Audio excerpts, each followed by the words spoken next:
Welcome back to Grammar Grade 12. I'm really glad you're here. This is Unit 11, Lesson 85, and today we meet three of the quieter marks in punctuation: parentheses, brackets, and ellipsis points. They don't get the attention that commas and periods do, but each one solves a very specific problem: how to tuck in extra information, how to slip your own words into a quotation, and how to show that something has been left out.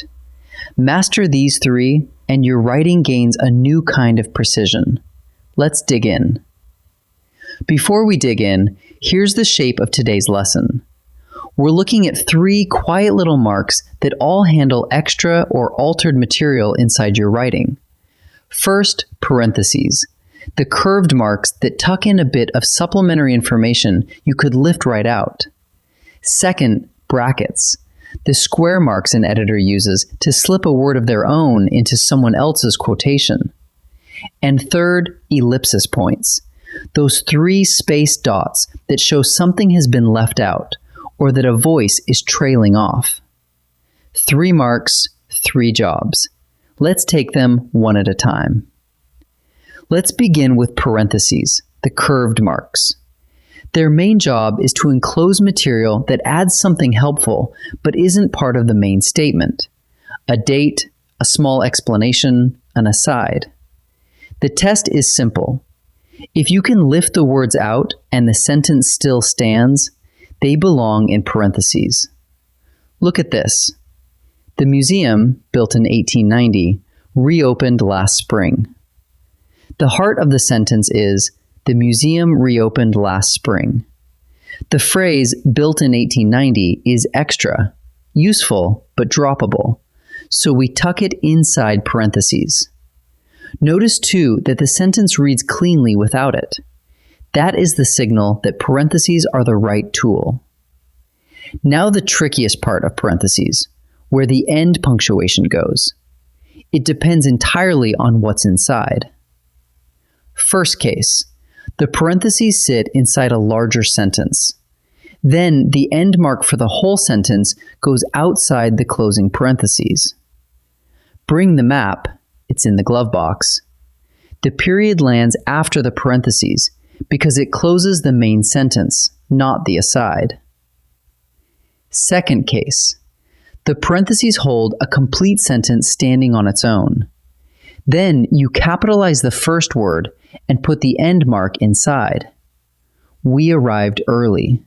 The doors were locked. That second sentence is whole and independent, so its period lives inside the parentheses. Let the role of the parentheses decide. Part of a sentence, mark outside. A sentence of its own, mark inside. Next, brackets, the square marks. Here's the key difference. Parentheses are your own aside in your own writing, but brackets go inside a quotation to hold words that you, the editor, have added. Say you're quoting someone, and the quote alone would be unclear. She wrote, he agreed. Who is he? To clarify, you slip the name in. But because it's not part of the original quote, you use square brackets. She wrote, he, the governor, agreed. Those brackets tell the reader plainly, the writer of the quote didn't say this, the editor did. Brackets do one more small job. When you copy an error exactly as it appeared, you follow it with the word sick in brackets to show the mistake was in the original, not yours. So remember, brackets hold your words inside someone else's quote. Last, ellipsis points, 3 dots with spaces between them. They have 2 everyday uses. The first is to show that you've left words out of a quotation.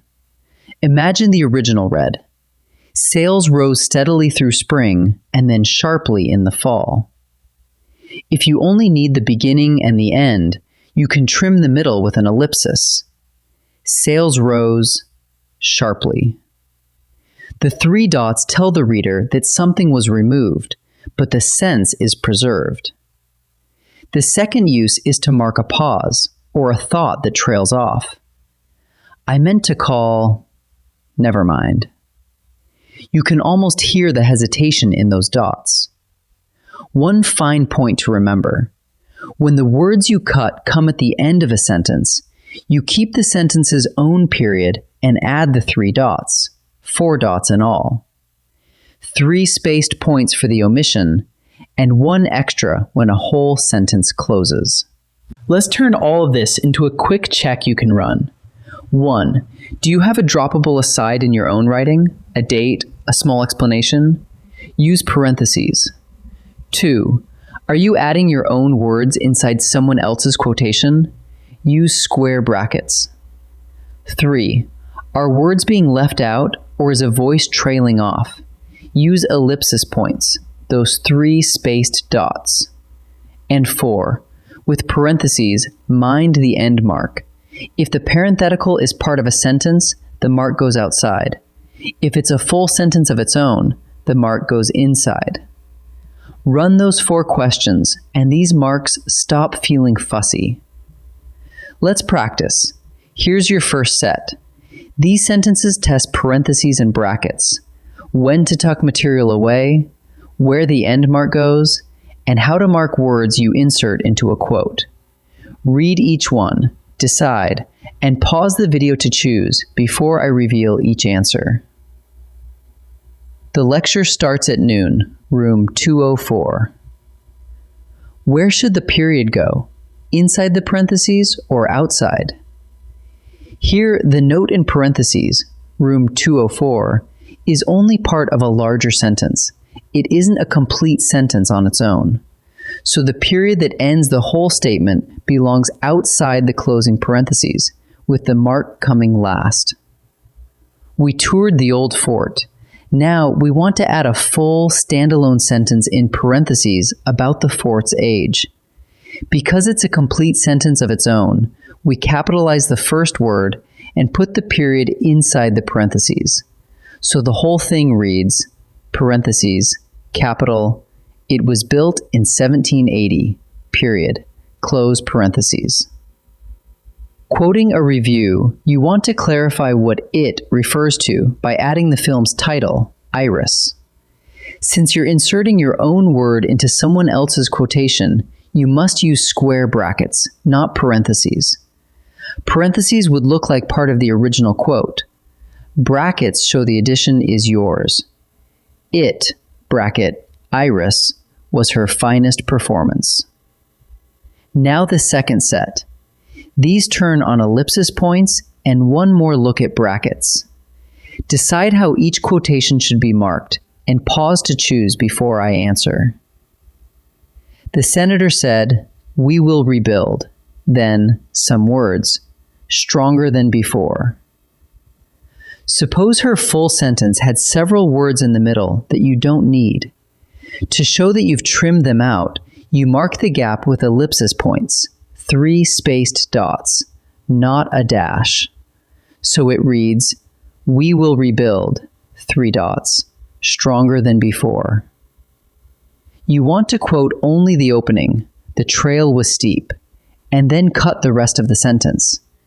Because the words you're leaving off come at the very end of the sentence, you keep the sentence's own period and add the 3 ellipsis dots, 4 points in all. So the quotation ends with 4 dots, not 3. Copying a flyer word for word, you notice it misspells Wednesday as Wednesday. You don't fix it. You're quoting exactly. But you signal that the mistake was there in the original by following it with the word sick in square brackets. The brackets make clear the error is theirs, not yours. Let's gather what we've learned. First, parentheses enclose material you could lift right out, a date, a quick explanation, and the end mark goes outside when the aside is part of a sentence, but inside when the parentheses hold a full sentence of their own. Second, brackets are for an editor's own words dropped into someone else's quotation, a clarification, or the note sick to flag an error kept as is.